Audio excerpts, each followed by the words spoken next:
terlambat terdeteksi karena minimnya kesadaran akan gejala awal dan kurangnya screening kesehatan rutin. Faktor resiko pada Gen X dan milenial. Beberapa faktor yang berkontribusi terhadap meningkatnya risiko kanker pencernaan ini pada generasi ini antara lain: 1. Pola makan yang buruk, tinggi konsumsi makanan cepat saji, daging olahan, gula, dan lemak jenuh. Yang kedua, kurangnya serat, asupan sayur dan buah yang minim berdampak pada lambatnya sistem pencernaan. Ketiga, stres kronis, beban kerja, tekanan sosial, dan gaya hidup yang serba cepat meningkatkan produksi hormon stres yang memicu inflamasi tubuh. Yang keempat, kurang tidur dan kurang olahraga. Yang kelima, paparan racun, polusi, zat aditif makanan, hingga penggunaan obat-obatan tertentu dalam jangka panjang. Yang keenam, riwayat keluarga atau genetik. Yang ketujuh, infeksi virus seperti hepatitis pada kanker hati. Gejala awal yang sering diabaikan. Kita perlu deteksi dini menjadi kunci dalam keberhasilan pengobatan kanker. Sayangnya, banyak orang yang tidak menyadari gejala-gejala awal yang sebenarnya bisa menjadi peringatan dini. Beberapa tersebut meliputi: 1. Perubahan pola buang air besar, diare atau sembelit berkepanjangan. 2. Nyeri perut yang tidak kunjung sembuh. 3. Perut kembung terus-menerus. 4. Mual dan muntah tanpa sebab yang jelas. 5. Penurunan berat badan drastis. 6. Fases berwarna hitam atau berdarah. 7. Mudah lelah, pucat, dan lemas. 8. Nafsu makan menurun.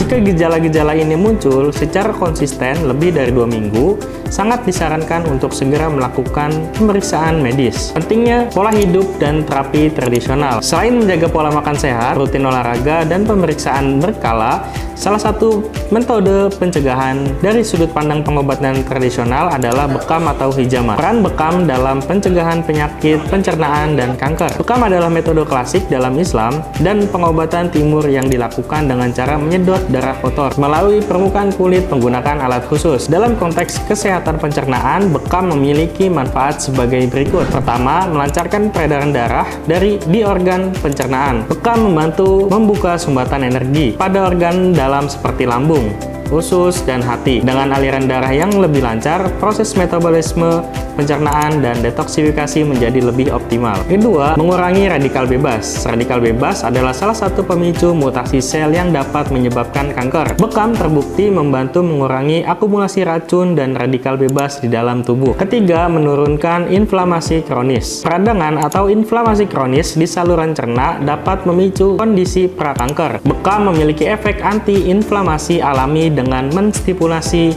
pelepasan zat penyembuh, terutama endorfin. 4. Mengurangi stres dan memperbaiki sistem saraf otonom. Stres memicu banyak gangguan lambung seperti GERD, MAH, dan IBS yang bisa berkembang ke arah lebih serius. Bekam mampu menenangkan syaraf, mengurangi kecemasan, dan memperbaiki kualitas tidur. Kelima, menstimulasi hati untuk detoksifikasi. Dalam pengobatan Tibun Nabawi, hati adalah organ sentral detoksifikasi. Bekam di titik-titik tertentu seperti titik hati dan pencernaan membantu meningkatkan fungsi hati dan menyaring racun dan mencegah kerusakan sel. Titik bekam untuk kesehatan pencernaan. Beberapa titik bekam yang sering digunakan untuk mencegah kesehatan pencernaan dan mencegah kanker antara lain: yang pertama, titik Al-Kahil, pundak atas, untuk melancarkan sirkulasi umum. Yang kedua, titik hati, daerah kanan bawah punggung, mendukung detoksifikasi. Yang ketiga, titik perut tengah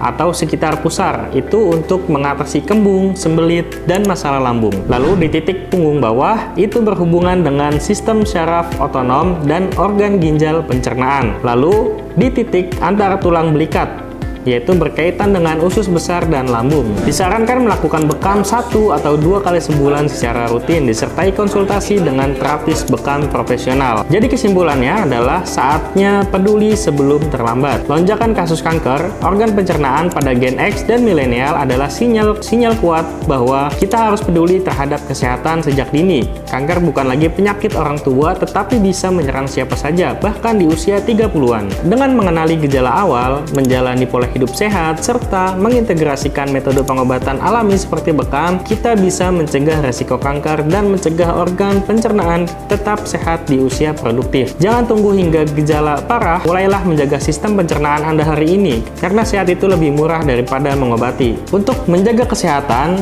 dan juga jauh dari penyakit yang tidak kita inginkan, segera datang ke Pusat Bekam. Pusat Bekam memiliki 39 cabang di Indonesia. Silakan datang ke cabang terdekat Anda, hubungi website di bawah ini.